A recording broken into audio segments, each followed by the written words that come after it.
বাংলাদেশে মেঘদল নামে গানের ব্যান্ডের নামে ধর্ম অনুভূতিতে আঘাতের একটা মামলার আবেদন আদালত গ্রহণ করে বাংলাদেশের এলিট তদন্তকারী সংস্থা পিআইবিকে সেই মামলা তদন্তের নির্দেশ দিয়েছে। বাংলাদেশের প্রগতিশীলেরা এর জন্যে ধর্মান্ধ এবং ধর্ম ব্যবসায়ীদের নির্মূল করার ডাক দিয়েছেন। পোস্টার দেখুন। এই মামলার বাদী ছিলেন অ্যাডভোকেট ইমরুল হাসান বলে এক ভদ্রলোক। এই আইনজীবীর করা মামলার পরিপ্রেক্ষিতে মানিকগঞ্জের শিল্পী রীতা দাওয়ানের বিরুদ্ধে গ্রেপ্তারি পরোয়ানা জারি করেন আদালত। ওই বছরের 2 ফেব্রুয়ারি মামলাটি করেছিলেন ইমরুল। পরে আদালতে আত্মসমর্পণ করে জামিন পান রীতা। গত বছর 25 অক্টোবর ঢাকা বিশ্ববিদ্যালয়ের ক্রিমিনোলজি বিভাগের অধ্যাপক জিয়া রহমানের বিরুদ্ধে ডিজিটাল নিরাপত্তা আইনে মামলা করেন এই ঢাকা বারের সদস্য ইমরুল। তিনি নাকি সুযোগ পেলেই ধর্মীয় অনুভূতিতে আঘাতের মামলা করেন। যাই হোক, মামলাটা খারিজ করে দিয়েছে আদালত। কিন্তু মুফতে বাংলাদেশের সো কল্ড প্রগতিশীলেরা বাংলাদেশের ইসলামপন্থীদের ফ্রিতে গালাগালি করে দিল। এই মামলা কি ইসলামপন্থীরা দিয়েছে, নাকি কোটটাই পড়া আপনারই এক সহচর করেছে? তামাশা তো এখানেই শেষ না। মামলা গ্রহণ করা হয়েছে ফৌজদারি দণ্ডবিধির 295 ক ধারায় এবং 109 ধারায়। এইখানে 295 ক ধারাটা হচ্ছে ধর্মীয় অবমাননার।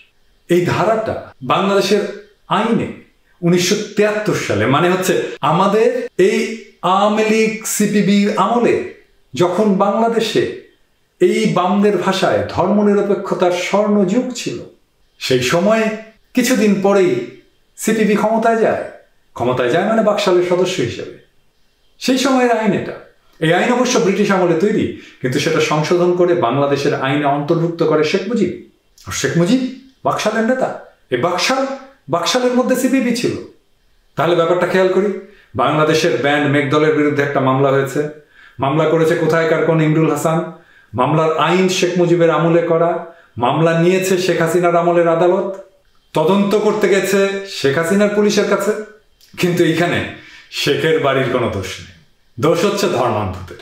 প্রগতিশীল বাংলাদেশ রক্ষায় যাদেরকে নাকি আবার নির্মূল করতে হবে অথবা মূল উৎপাদন করে দুনিয়া থেকে নিশ্চিহ্ন করতে হবে। আহা, কি প্রগতিশীল কাজ! এই মেঘদল ব্যান্ডের প্রধান ব্যক্তিকে জানেন? আওয়ামী লীগের বেতনভোগী কর্মচারী, মুজিব কমিক্সের সম্পাদক শিবু কুমার শীল। এই শিবু কুমার শীলকে বাঁচানোর জন্য প্রগতিশীলদের, বামদের দৌড়ঝাঁপ দেখেন। আমি বলি না রসুনের কোয়া সব এক জায়গায়, এই এক জায়গায় এসে আওয়ামী লীগ, বাম সব এক জায়গায়। ধর্ম অবমাননার আইন পৃথিবীতে কি ইসলামপন্থীরা এনেছে, না এনেছে ইউরোপ? পৃথিবীর সব দেশেই ধর্ম অবমাননার আইন আছে। কারণ আধুনিক রাষ্ট্র কাঠামোর মধ্যেই ব্যাপারটা ডিফেমেশন অফ রিলিজিয়নের বিষয় হিসেবে দেখা এবং সেই অধিকার রক্ষায় রাষ্ট্রের প্রতিকারের প্রতিশ্রুতির বিষয় হিসেবে দেখে। বাংলাদেশেও ধর্মের অবমাননা সংক্রান্ত আইন ব্রিটিশ আমলে পেনাল করে রাখা আছে।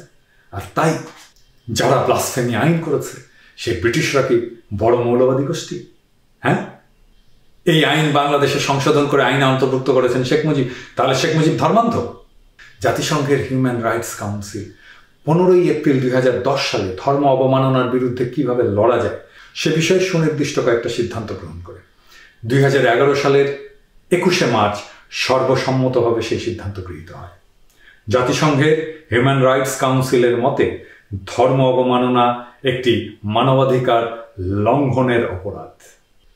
জাতিসংঘের হিউম্যান রাইটস কাউন্সিল কি ধর্মান্ধ? ধর্মের বিরুদ্ধে কুৎসা রটনা করা, ধর্মীয় চরিত্রের বিরুদ্ধে কুৎসা রটনা করা একটা মানবাধিকার বিরোধী কাজ। জাতিসংঘের এই সিদ্ধান্তের একটা খুব ইন্টারেস্টিং বিষয় আছে 7 নম্বর সিদ্ধান্তে। সেখানে বলা হচ্ছে ইসলাম এবং মুসলমানদের ভুলভাবে বারে বারে মানবাধিকার লঙ্ঘনের এবং সন্ত্রাসবাদের সাথে যুক্ত করে প্রচারণা চালানো হচ্ছে এবং মুসলমান ও ইসলামকে কলঙ্কিত করার চেষ্টা করা হচ্ছে। হিউম্যান রাইটস কাউন্সিল এর বিরুদ্ধে গভীর উদ্বেগ প্রকাশ করছে। এই রেজলিউশনে বাংলাদেশ সদস্য রাষ্ট্র হিসেবে স্বাক্ষর করেছে। আমি এই রেজলিউশনটা ডেসক্রিপশনে দিয়ে দিলাম, সবাই ডাউনলোড করে নিতে পারবেন।